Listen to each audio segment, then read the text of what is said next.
Hello, everybody. Welcome back to the Marquette Golden Eagles Dynasty here on NCAA Football 14. Today we're getting into the Year 2 offseason, and I'm super excited, and I can't wait to see the growth that we enjoy throughout this episode. So Lance Leipold, our head coach, 10-15 in the first two seasons. We saw a 2-win improvement in 2014, although we did fall in the bowl game, so our record under 500. Still a nice feat here in year 2, reaching a bowl game. We now have 3 years left on our contract, as our target wins per year at 7, and I think we can. I think that's reasonable going into year 3. Before we get into the actual offseason, just a quick recap of what went on this season, and we'll just do a quick recap of the national championship game, as it was actually one for the books. Cinderella UL Lafayette team takes on number 1 Alabama, kind of a David versus Goliath here, and Lafayette actually had the lead into the fourth quarter. They were up 21-10, but a 15-point fourth quarter from the Crimson Tide ultimately won them the football game. Still a very good season from the Raging Cajuns, and I think they're a team we're going to maybe try and schedule next year. In the Heisman race, Braxton Miller repeats as Heisman Trophy winner, becoming just the second player in NCAA history to win back-to-back Heisman trophies, or even multiple Heisman trophies. Teddy Bridgewater second, Blake Bell, Brett Hundley, and Johnny Manziel are all quarterbacks this year, and Hundley and Manziel still a year of eligibility.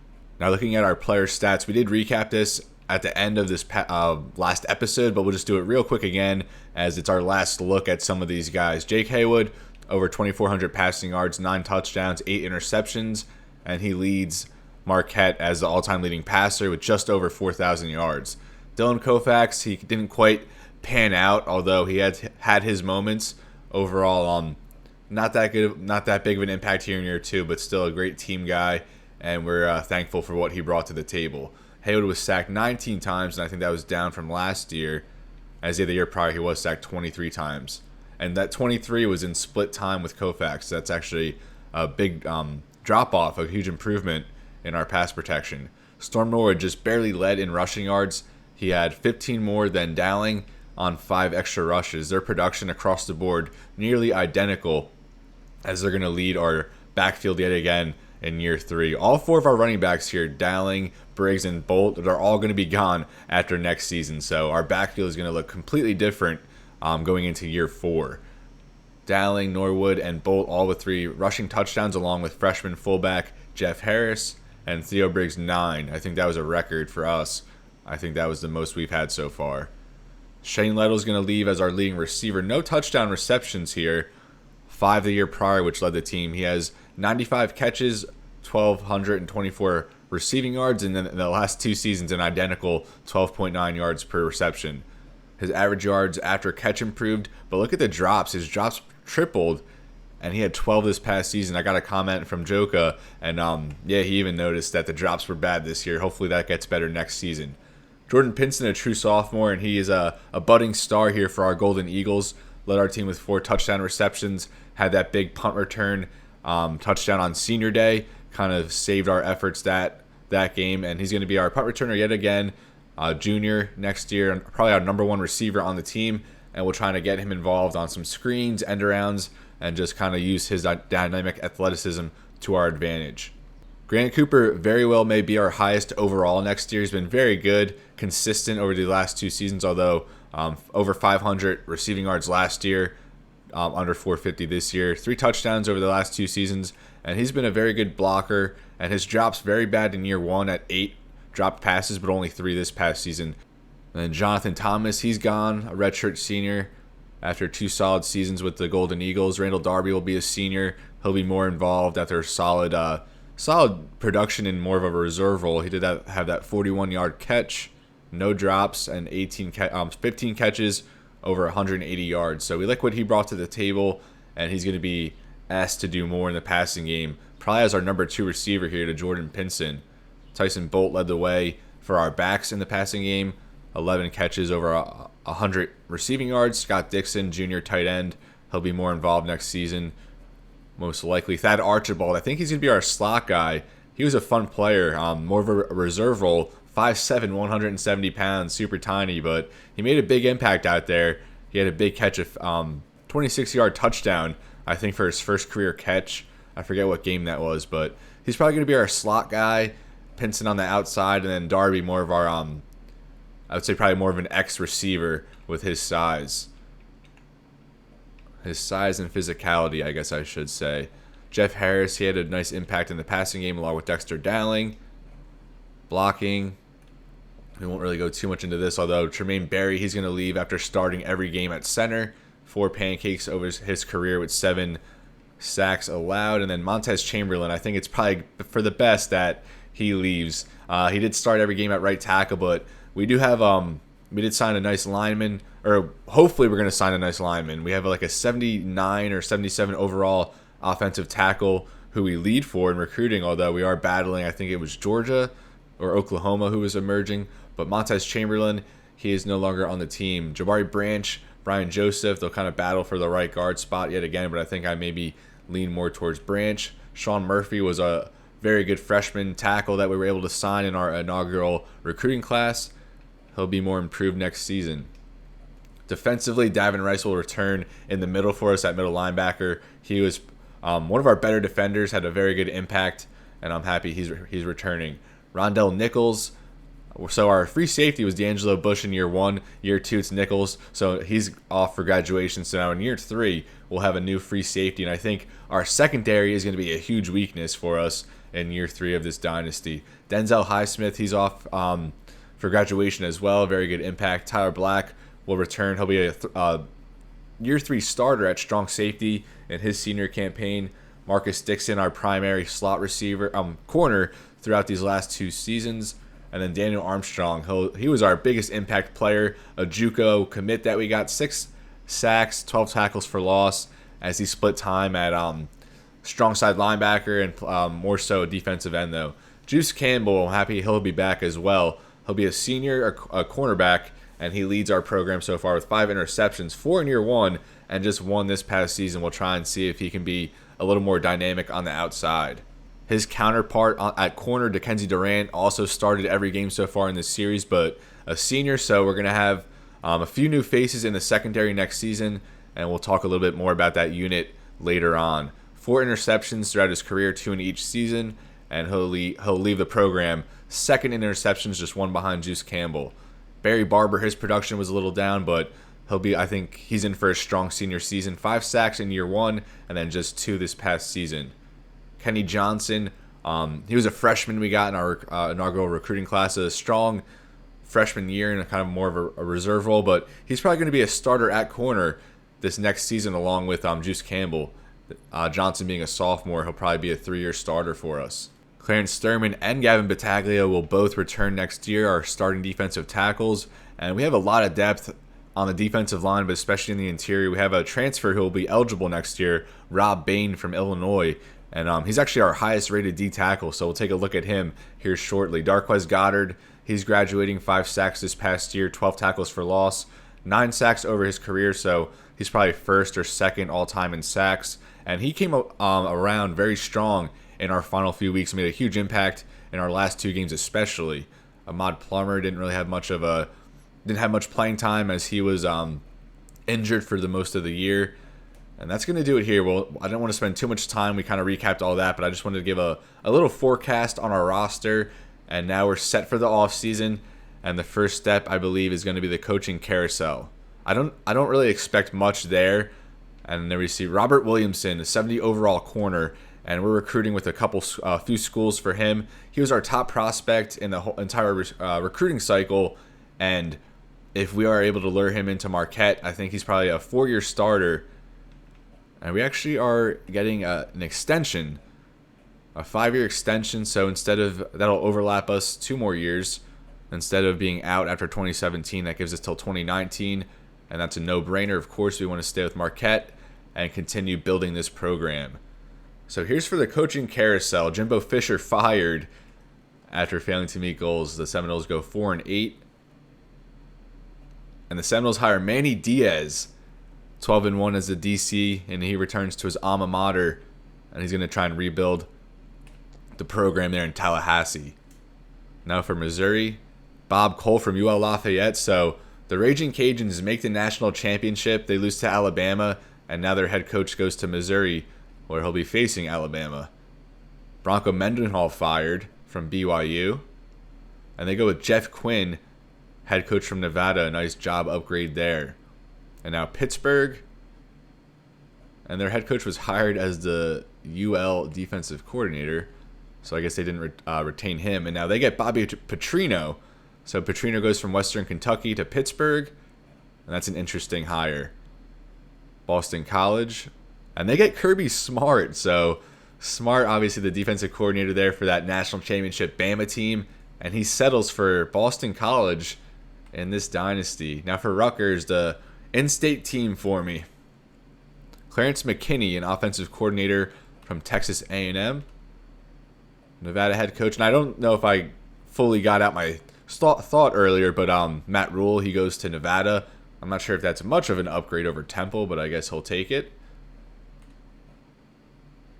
And what I was saying earlier with our coordinators, as Pat Narduzzi gets hired as the head coach at Miami, I don't think our coordinators are going to change. I think we're just going to stick with what we have. Maybe next season we'll get a nice upgrade, but I don't think we're ready for that quite yet. Doug Nussmeier, head coach at Purdue. We lost to them in our final week of the regular season. Colorado hires Major Applewhite. He was the OC at Texas. James Franklin fired from Vanderbilt, and they hired Jay Johnson, the OC from the Ragin' Cajuns. And now it's time to fill their spot. They come off a national championship appearance, and it's a huge turnover there. They've lost most of their coaching staff already. A lot of their better players are leaving, and it looks maybe downhill for the Ragin' Cajuns, unfortunately. And that's kind of what I like to see. They just promote their defensive coordinator, James Willis, to head coach. I like that they keep him in there. Now for Temple, who needs to replace Matt Rule. And they go with Hetty Edenfield, OC there from Ohio State. We're at Western Kentucky. Pete Kwiatkowski, he was fired from Pitt, but he finds another head coaching gig. Norm Chow, longtime college coach. And they go for Robert Prince here. He was fired from Rutgers, but he's going to Hawaii. Maybe he's kind of happy with how things played out. Noel Mazzone, he goes to Ohio from UCLA. And we're not going to go through all these, just finish the head coaches, and then we'll move on. Jay Neiman from NIU. And seeing that I'm a Michigan fan, I don't know if that turns some of y'all off, but I just wanted to see what they do here. Go blue. And they just stick with their coordinators. Texas hires Bronco Mendenhall as a defensive coordinator. Gary Pinkel to Texas A&M as their OC. We'll just do, I guess, the big schools here. Jimbo Fisher goes to Texas as their OC. Ohio State hires Hazel from Purdue after he was fired. Adazio to Florida State. Clemson keeps Chad Morris. I always liked watching his offenses. And then we'll just simulate the rest.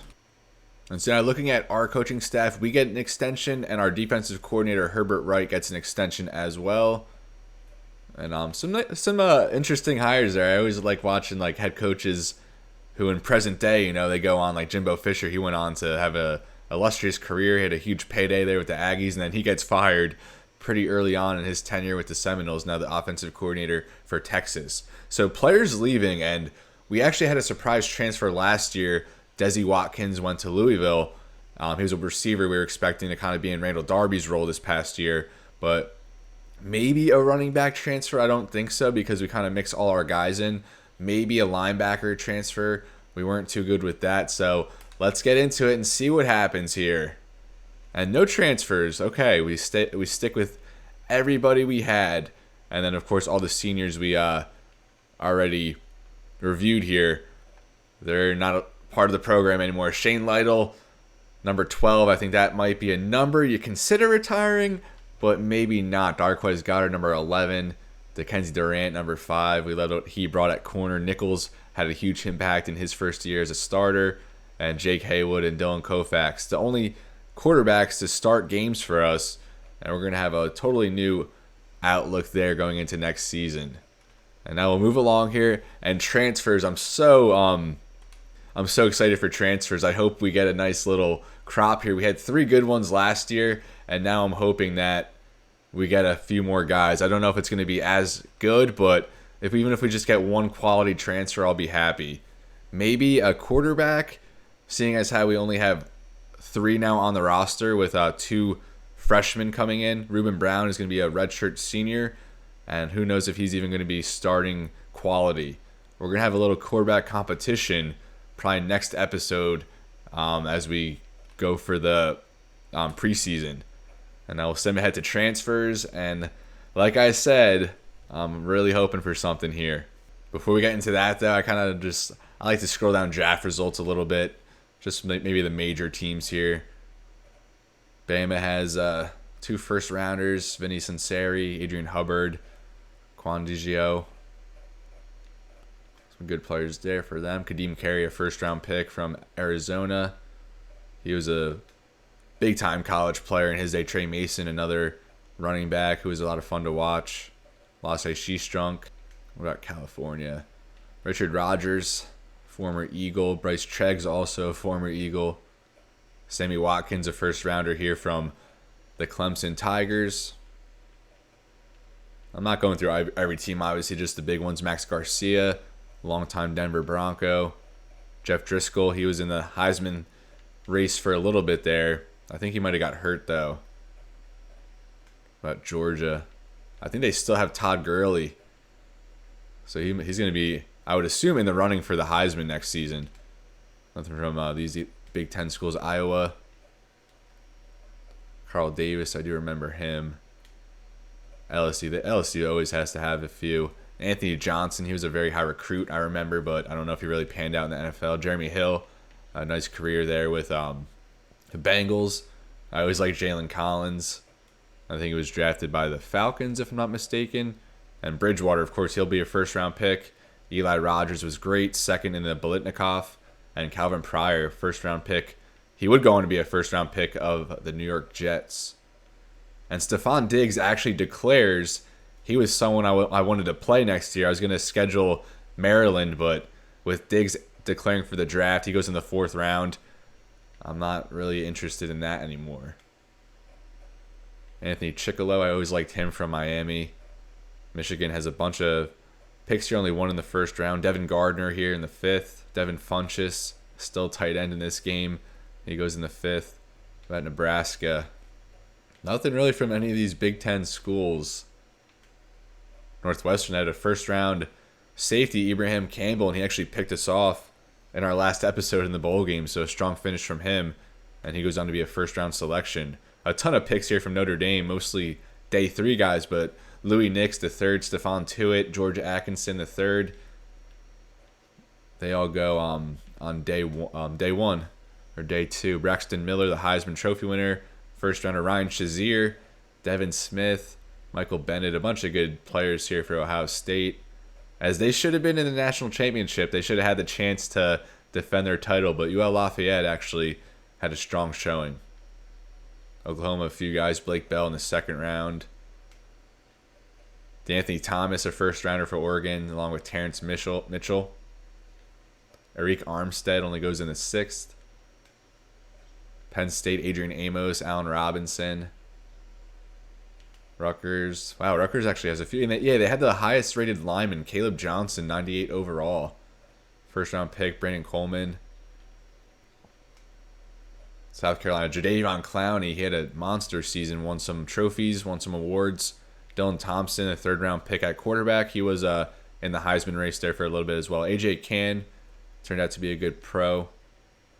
Stanford, a bunch of picks here. Cameron Fleming in the 1st, Ed Reynolds in the 3rd, Henry Anderson.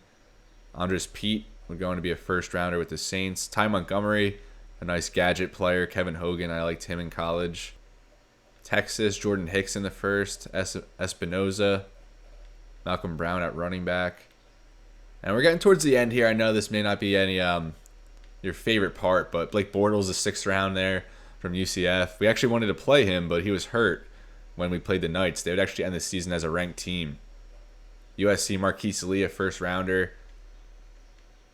A bunch of picks here for the Trojans. Not too many. Oh, Leonard Williams there in the 7th. Almost missed him. Virginia Tech gets a 1st rounder, Luther Maddie. About UW, Austin Safarian. I actually attended a pro day at UW a few years back. Austin Safarian Jenkins, a 1st rounder. Bishop Sankey. Mountaineers, Quentin Spain, NFL lineman. Melvin Gordon, I wanted to play Wisconsin this next year too and play Melvin Gordon, but he's now gone, so we'll probably just wait one more year to play the Badgers. So now transfer requests. We're going to just go right for it. We get nothing. We get nothing in transfer requests. What a huge letdown. And I really don't know if we're going to get any from this point on. We had 3 there in year 1, but from my experience, as you kind of build your team, you get your own recruits in. I don't think you really get many transfer requests. I could be wrong on that. I know shout out to Obscure Victories Gaming. Definitely give him a subscribe. He would probably know more about that than me. Definitely check out his channel. He does great stuff. Very in-depth, very fun channel there if you like NCAA football. And now for recruiting. And it's going to be interesting here. We have Robert Williamson, who we trail. We're 4th right now, down 830, only 10,000 points. And then we also have Justin Hill here. Georgia it wasn't Oklahoma. I think I said Georgia or Oklahoma, who were in the running. We don't have much of a lead here on Georgia.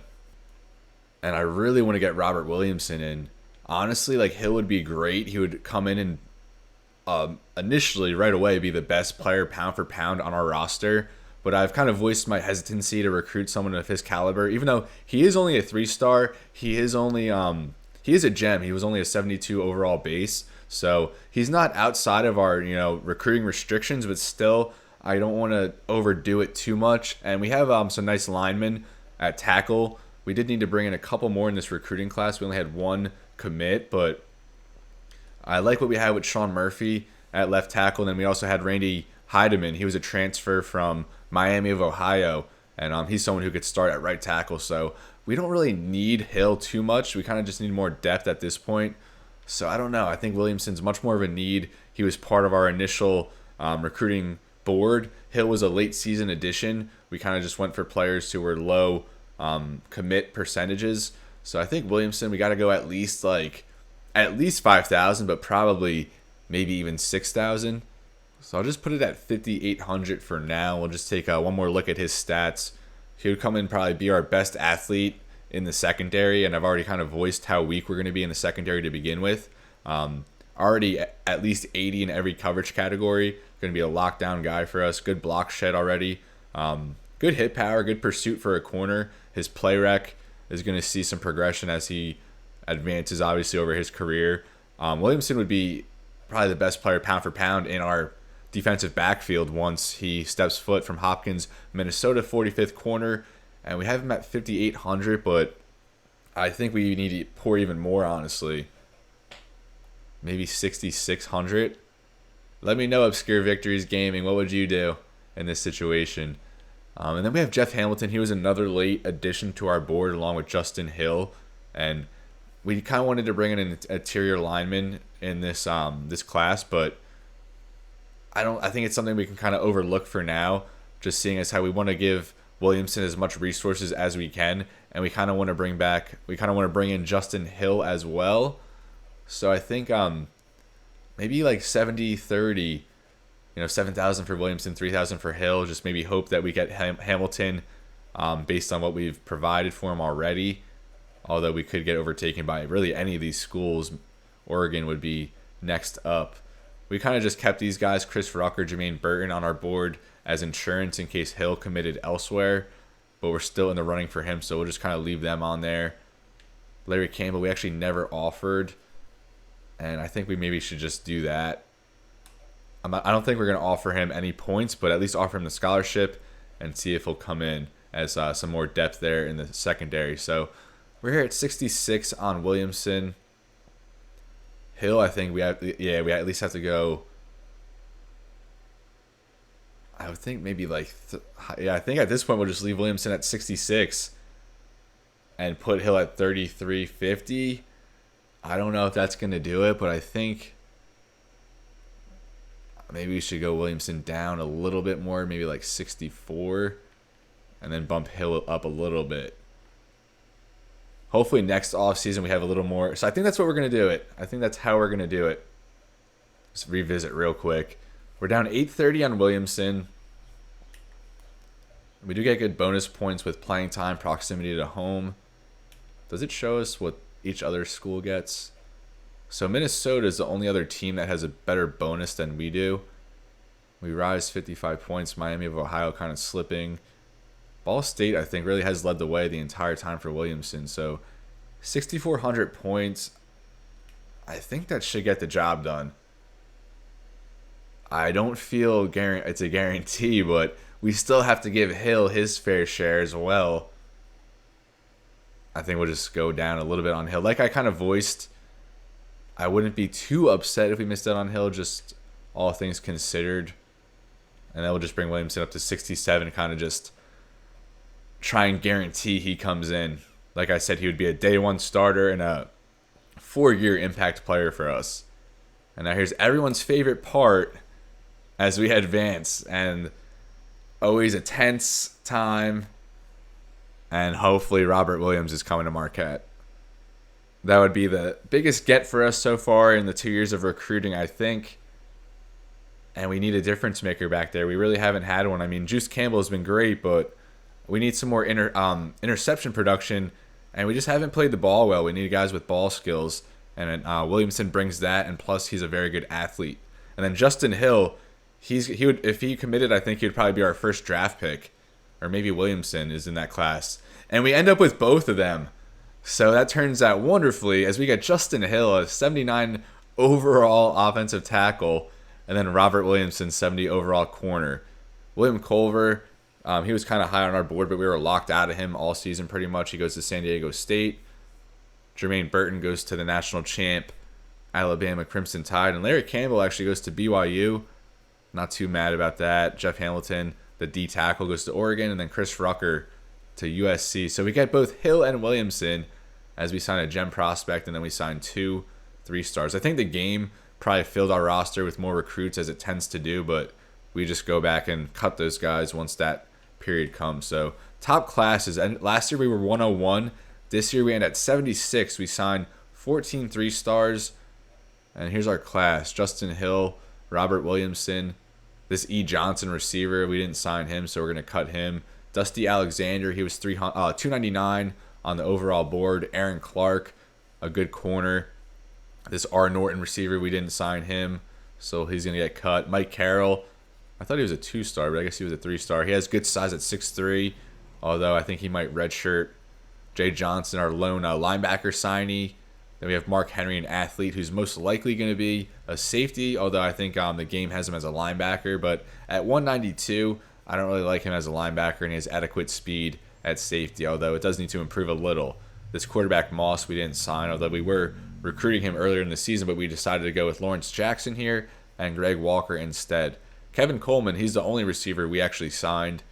Antonio Carr, a very good DN, turned out to be a 72 overall. And then Kenneth Pope, Craig Jones, a receiver and running back, 2 stars, along with Marquise Cole here, one of our 2 offensive line signings. All 3 of those guys are going to be red shirts. And then we have a kicker here, Castillo, who we brought in, although I don't think he's going to amount to much. We have another year of Dylan Mackey, and then we're going to try and maybe go for another kicker in this next recruiting cycle. We'll just scroll up, see some of the top teams. And the national champions end up with the top class. They signed 3 5-stars. Georgia right behind them.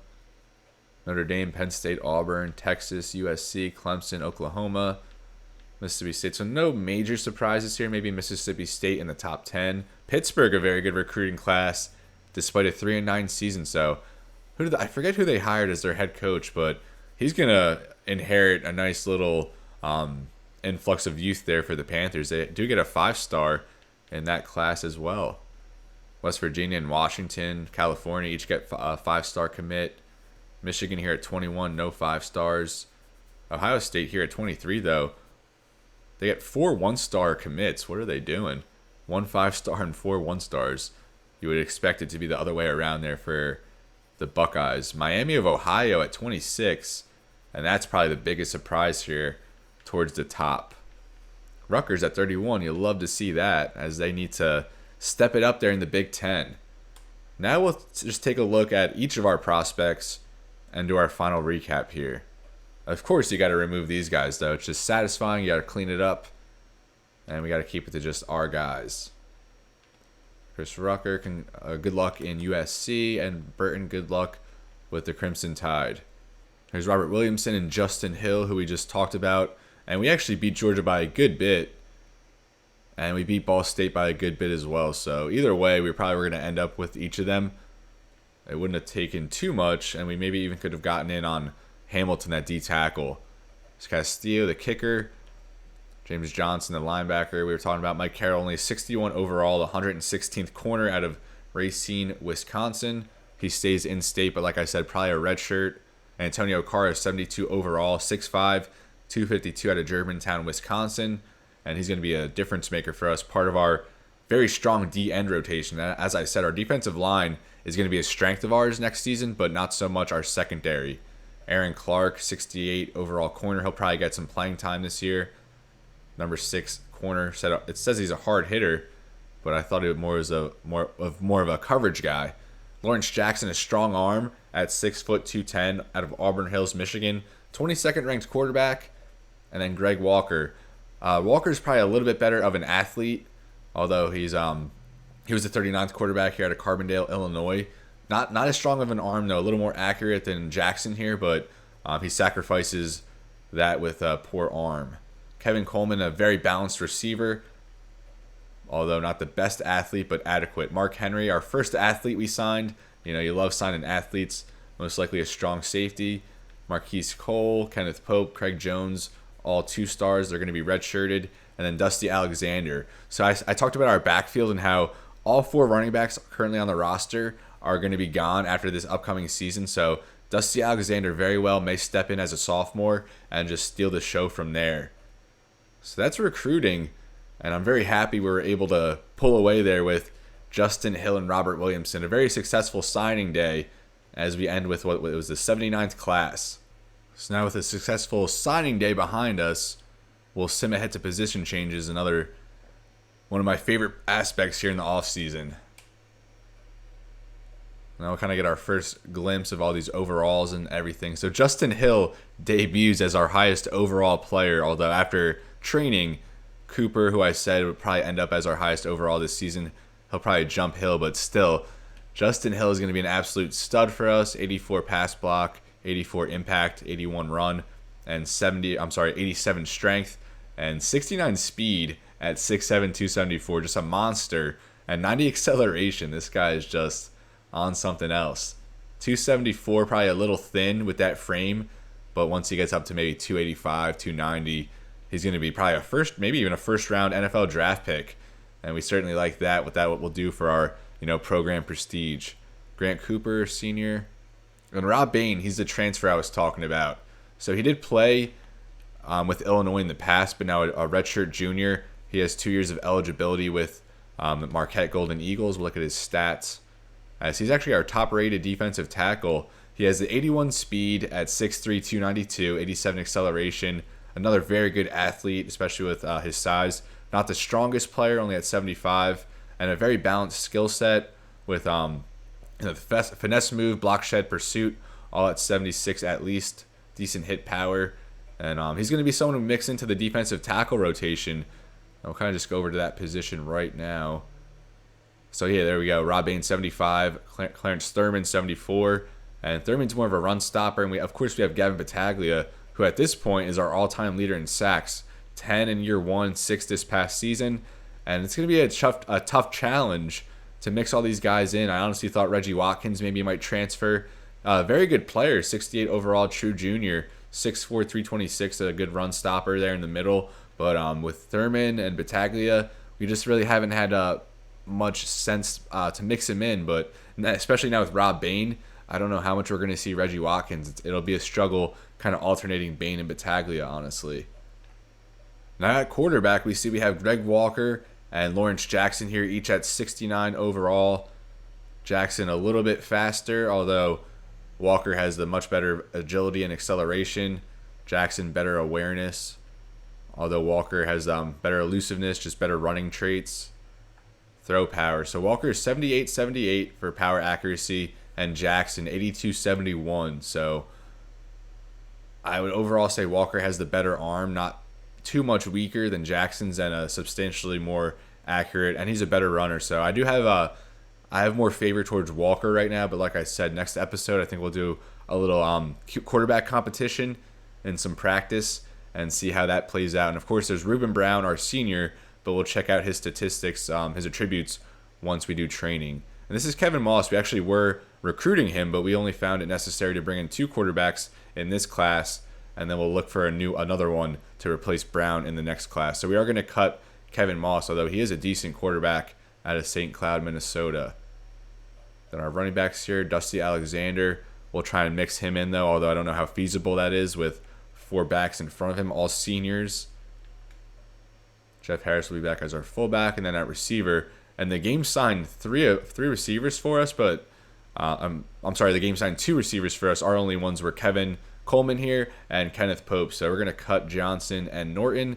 And then our receiving core kind of weak, probably the weakest we've had thus far, although we are going to see some progression after training as we're set with Jordan Pinson, Thad Archibald to be our slot man, and then Darby, probably our X guy, Pinson the Z, and Scott and Wakpour.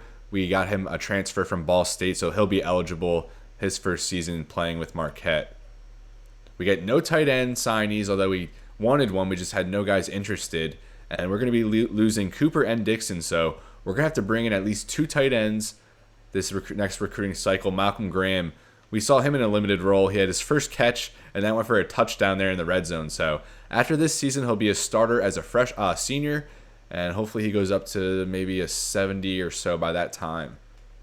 And now this is where we're actually going to have to start moving some pieces around. And like I voiced earlier, we have Randy Heideman, Sean Murphy, who started his first season at left tackle out of Minneapolis, Minnesota, was our top prize in our first recruiting class. Then we have Justin Hill here, who I really do like at right tackle.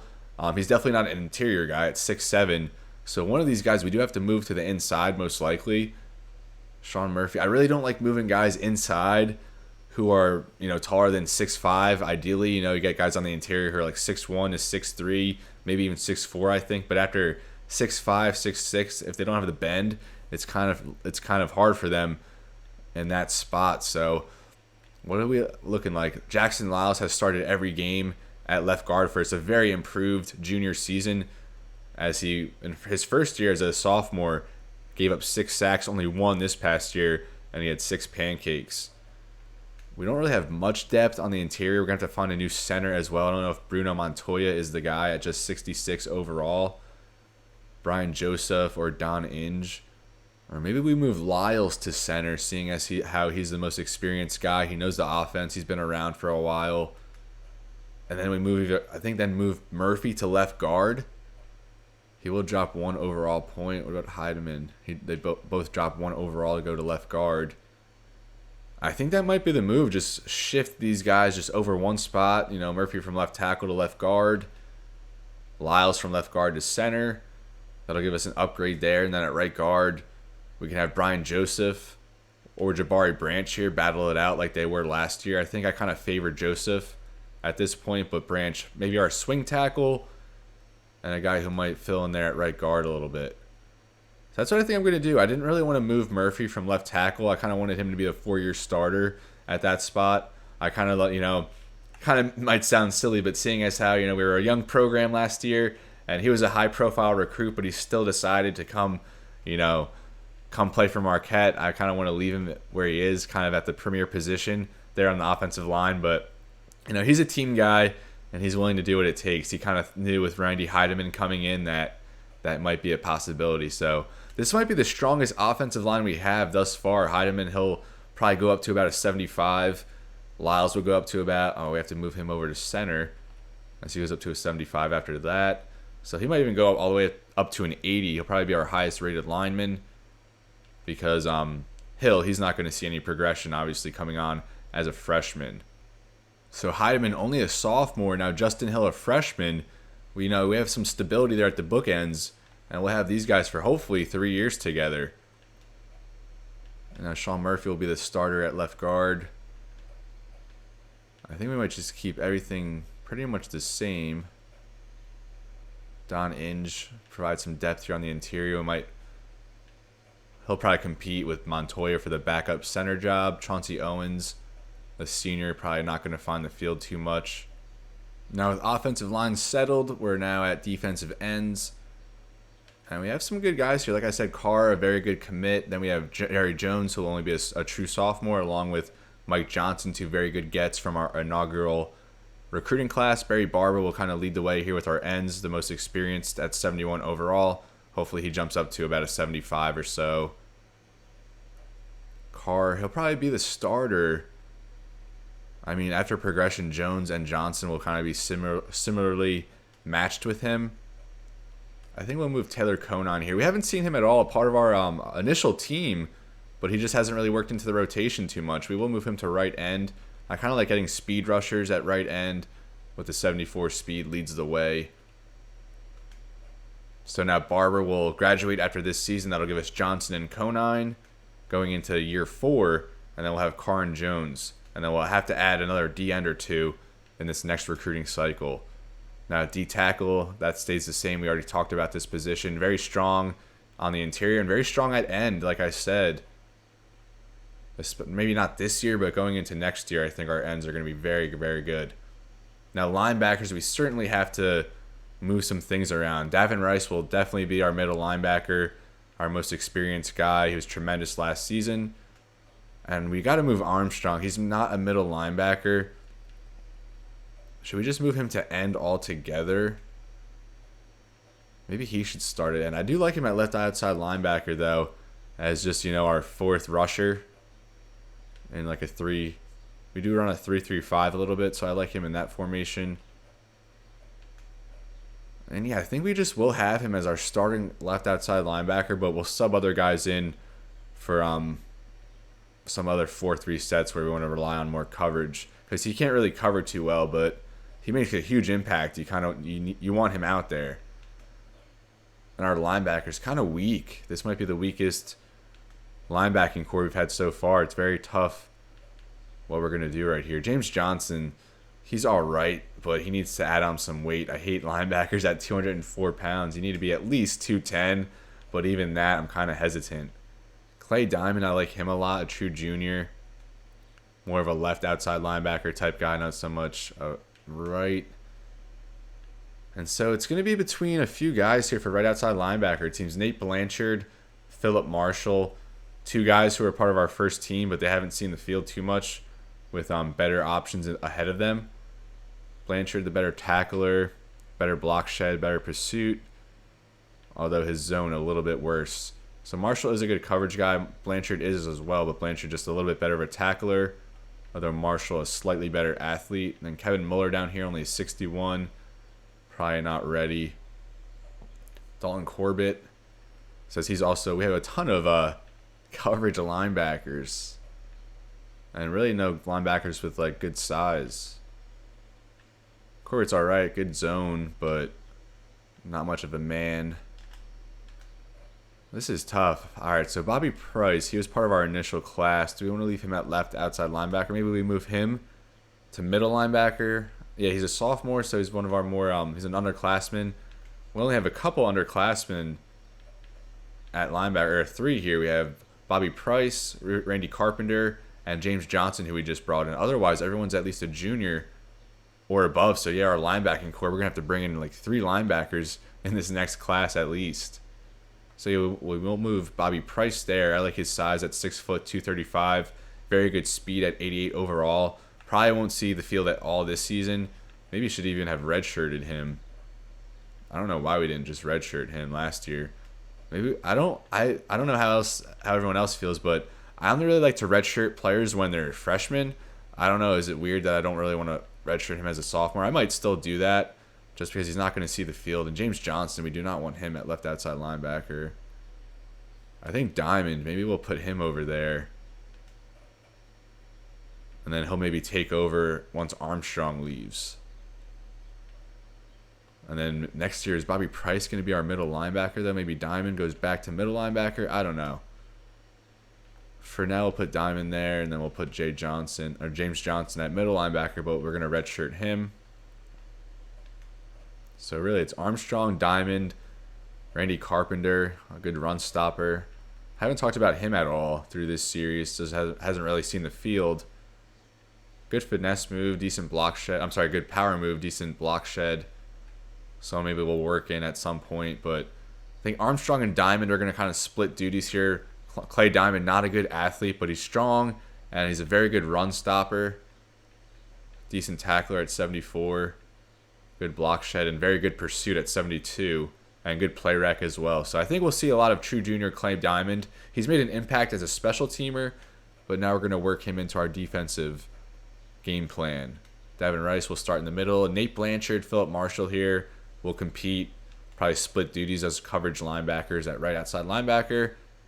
And we'll keep it moving now into the cornerback position. And Juice Campbell, he's going to probably be our top defensive difference maker in a weak defensive backfield. Robert Williamson will probably start on the outside. And Aaron Clark, along with Kenny Johnson here, will probably split slot duties. We have a couple more experienced guys here. Demetrius Bush and Brevin Nash, more of a special teamer here, Nash. But Demetrius Bush, maybe we'll try and work him in a little bit. The brother, actually, of D'Angelo Bush, who some of you might remember from year one, standout free safety. Speaking of free safety, Chance Pelland. And look how weak we are. We only have 3 safeties right now. So we actually are probably going to have to move one of these corners to safety. And Demetrius Bush actually might be the guy. Maybe Kenny Johnson. For me, I like safeties. You need at least like 86 speed. And that's just our standards here on this bad team. But as you go along, of course, you want faster safeties. And someone who can tackle decently. So Brevin Nash is probably the best tackler out of this, along with Johnson. Bush has no tackling capability whatsoever. But does he make up for it with his zone coverage? Maybe we could just make him a free safety. I went past that. So he does have the best coverage ratings here out of these guys. So maybe someone we could put at free safety instead. Even though he is labeled a hard hitter. Why? Like, he has 52 hit power. Why are they calling him a hard hitter? Makes no sense. So what would he? He'd be a 68 overall free safety. Kenny Johnson, I think I would like to just keep at corner. And then going forward, our guys would probably be Williamson, Clark, Johnson after this season, as Campbell will graduate, along with Bush and Nash. So after this season, we'll only have 4 cornerbacks. Definitely have to add 1 or 2. So it looks like we're going to have a very active recruiting period, maybe our most active with, I think this might be the biggest, set of players who are going to be leaving in one season after this next year. Sorry if this has taken longer than expected. You got to make the right moves. And I do like the 65 catching for Johnson as a free safety, but like I said, I kind of want to stick him at corner. So I think Demetrius Bush, that just might be the best way to get him on the field, is playing safety. Black and Butler will leave there. Would Butler be a better free safety? He stays the same either way. He's a very neutral player, can play a little slot corner, some safety, some special teams. Someone will get involved here this season. Tyler Black, he's set to be a 3-year starter at strong safety every season so far. Chance Pelland will see more this upcoming year. But yeah, I think we'll just move Bush there. He'll split duties with Chance Pelland, 68 overall for Bush, 67 for Pelland. We'll see how they turn out after training. And then finally we get here to Mark Henry, our athlete commit. And decent speed at 84. Agility, not that great at 75, but good acceleration. A good tackler at 75, good hit power at 71, and good coverage rating, 73 zone, 70 press, and a 67 man. So it looks like he's definitely a DB. Like I said earlier, I like him at safety with that 84 speed, probably a strong safety with good tackling traits that'll just go up, and he's definitely adequate in zone as well. I love the spin move at 87, elusiveness at 81, and a 92 juke move. So if not a defensive secondary player, probably a receiver, especially with good route running as who would be a freshman at 69. But we need defensive guys. We're kind of already loaded on the offensive side of the ball, and as I've expressed, our secondary very weak. So I think at 68, that's actually his highest rated position. The game was labeling him a linebacker, but he goes down to a 63. He goes up to a 68 from a 63. So a +5 boost here for Mark Henry, the world's strongest man. And he's going to be a 68 overall strong safety. And he's going to probably get some time here in his freshman season.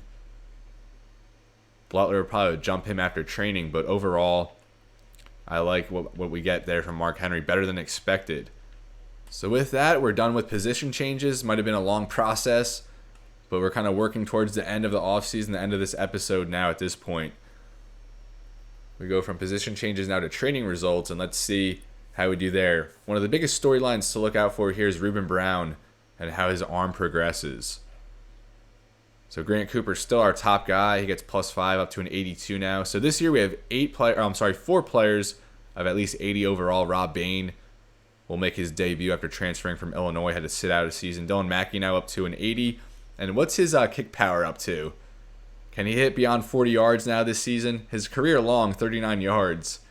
Kick power up to an 84. So I think we might have we might be able to do a little bit more on offense. We were kind of restricted with his limited range, but now at 84, he should hit from 40 yards, 42 yards. Now we'll just go position by position. So Ruben Brown goes +5. He's now the highest rated quarterback on the team at 72 overall. Throw power, and his arm only gets +1 for throw power, +3 accuracy. So he's a little bit more accurate than freshman Lawrence Jackson, but his arm strength probably just the same as Greg Walker. But he is a better athlete than Walker with the 81 speed.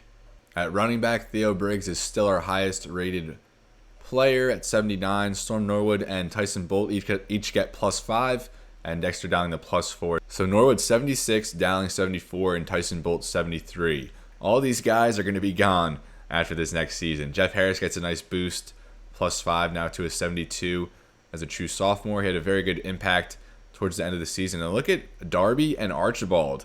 They actually both jump Jordan Pinson. They get +5 each, but I think Pinson's still our top guy in the receiving core. +5 catching for Darby and Archibald, although Pinson is catching only at 72. Good bit lower than the other guys. Catching traffic, not good there for Archibald, nor is his spec catch, but Pinson's catching traffic 77, higher than his actual catching. Route running, Archibald and Darby each at 82. Pinson and Scott and Wakpour both at 78. And our receiving core, like I said, might be the weakest it's been thus far, but I think Darby will step it up. Archibald made a huge impact in limited time, and Pinson, I think, will have an extraordinary season. Grant Cooper, a very good tight end, gets +5. Dixon and Graham each get +4, and Graham will be our starting tight end next season in his senior campaign. Heideman +5 at left tackle, now to a 76. Sean Murphy gets +5 up to a 72. Jackson Lyles up to an 81.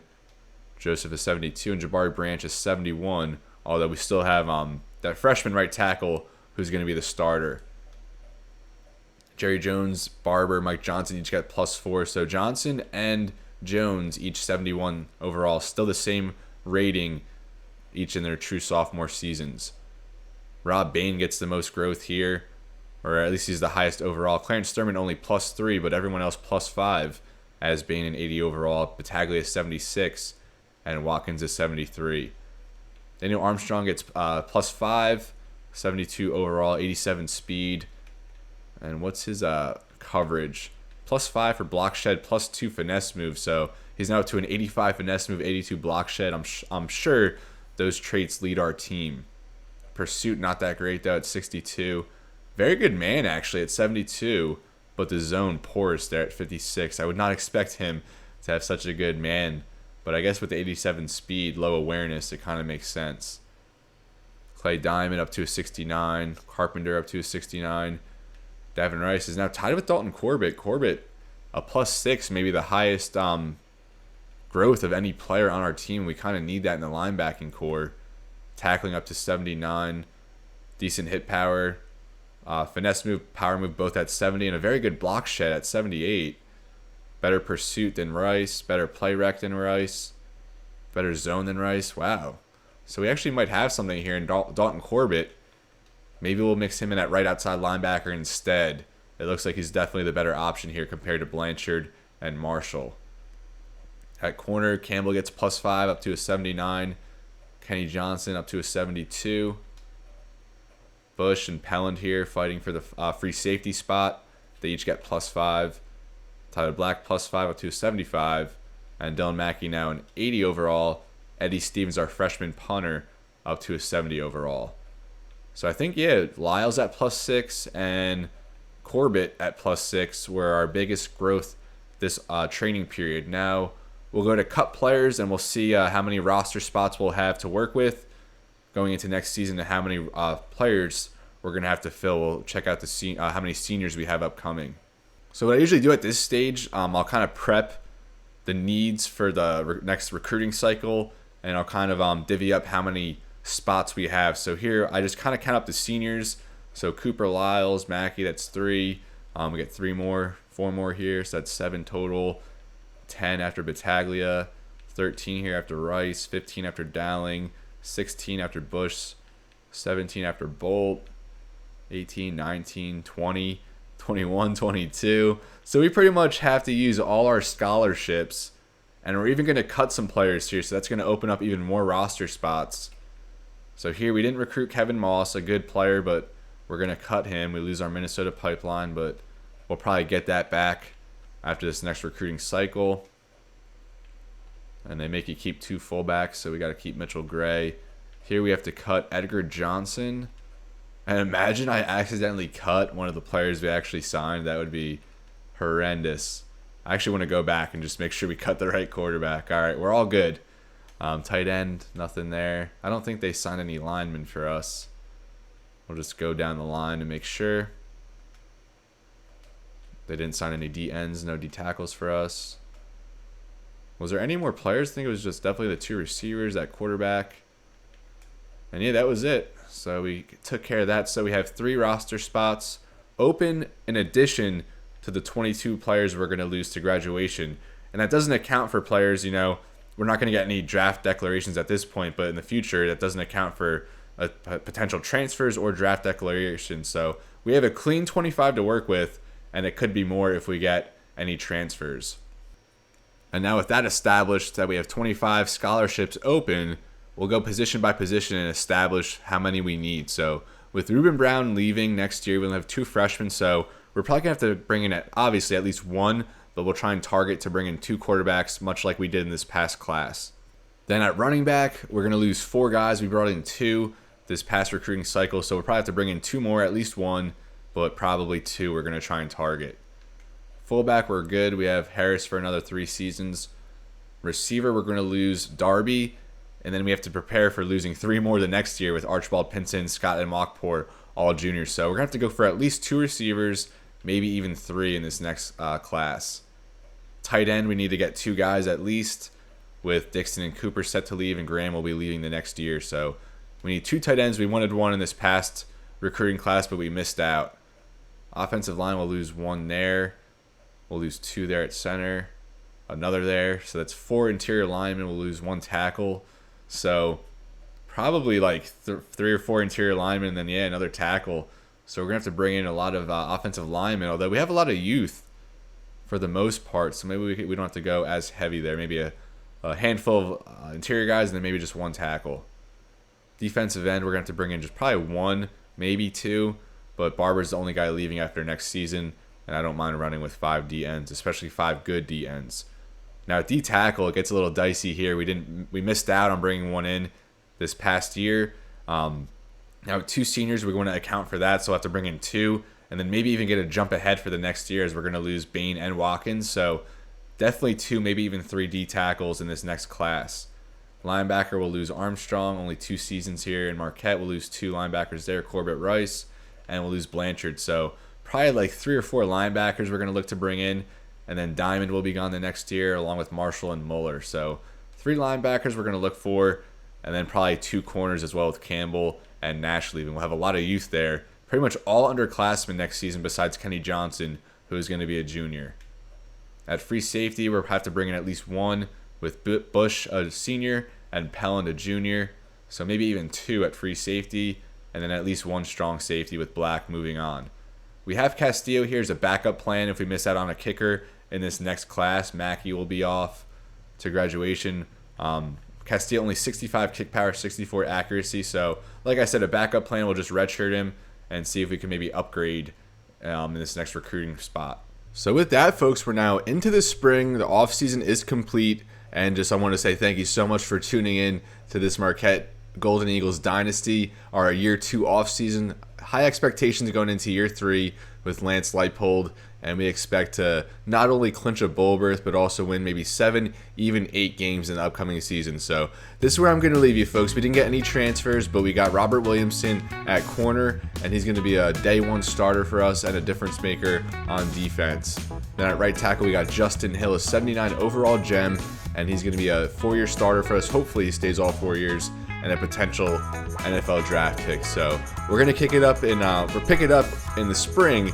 Next episode, we'll introduce the recruiting board, introduce the schedule, and we'll also get a quarterback battle with some practice reps between Ruben Brown, Greg Walker, and Lawrence Jackson. The redshirt senior going up against 2 freshmen who are new to the program. A very interesting storyline as we head into year 3, and I hope you tune back and check out the position battle and see who wins the starting job. So as always, everybody, it's been real and be well. Thank you so much for watching, and I'll see you next time.